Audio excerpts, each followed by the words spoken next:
Nebraska football has been catching fire recently. However, a lot of people are asking, what's going on with the Nebraska-Texas pipeline? The Huskers are currently struggling in the Lone Star State. So in today's video, I'm going to answer that question. What's going on there? Who are the top prospects that the Huskers are going after? Are they even going after anybody?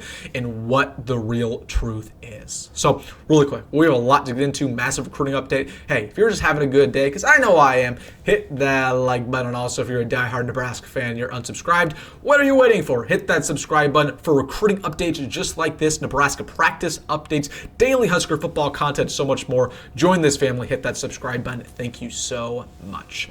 But without further ado, let's get into it, going over a Nebraska recruiting update, particularly talking about the Husker-Texas pipeline. What's been going on there? Is that dying out in the top prospects that Nebraska's going after in that state? So as of right now, Nebraska is not actively in the mix for a single Texas prospect in the class of 2026. And don't get me wrong, they've tried.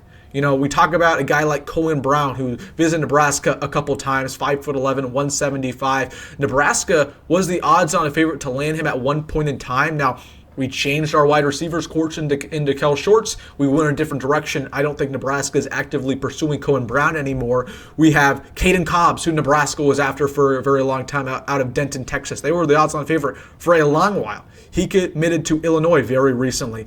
Then you have Mike Brown, who Nebraska tried to get at that wide receiver spot. He was just never really interested in the Huskers. You have Brock Boyd, who Nebraska really wanted badly. He's going to stay home with TCU. And then last but not least, Asen Thus, who visited Nebraska once. The Huskers were a favorite to land. Nebraska no longer really interested, no longer recruiting him with our new wide receivers coach. So those are really the only guys that Nebraska's even been linked to in the state of Texas.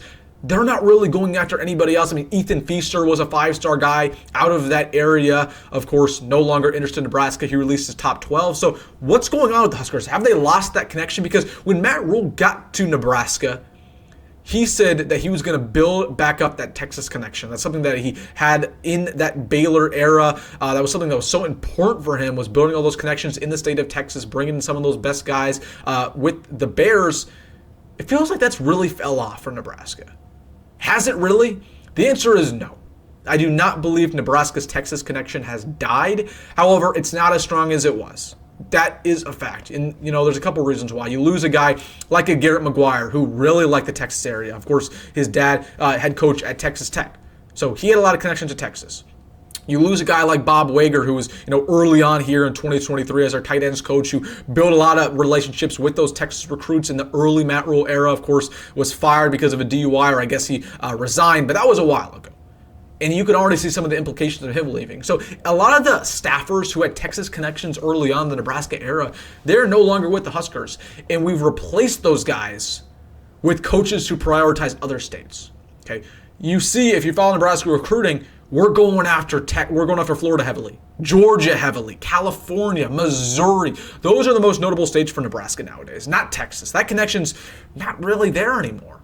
And we'll still try to get some guys here and there from Texas, but the problem is we don't have a positional coach whose forte is in that state.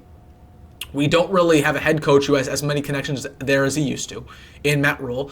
And I just don't think the positional coaches, just really care about Texas. They care about the Florida more. They care about Georgia more. They care about California more.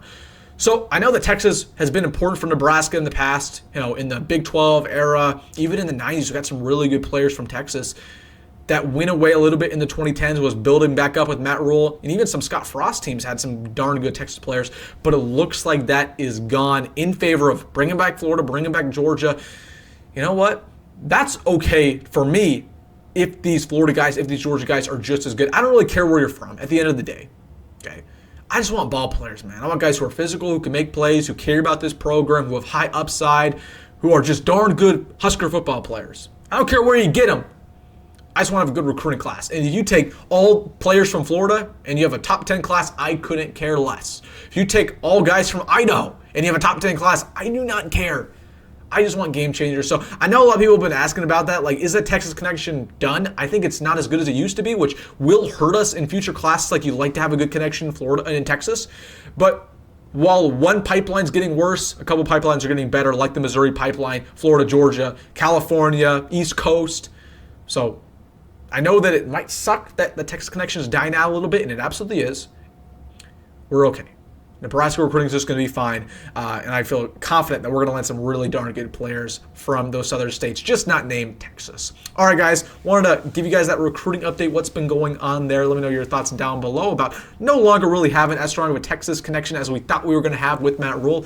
Let me know your thoughts in the comment section. Hey, if you made this far on the video, you know what to do. Hit that like button and subscribe. As always, folks, go ahead and go Matt Rhule. See you in the next one.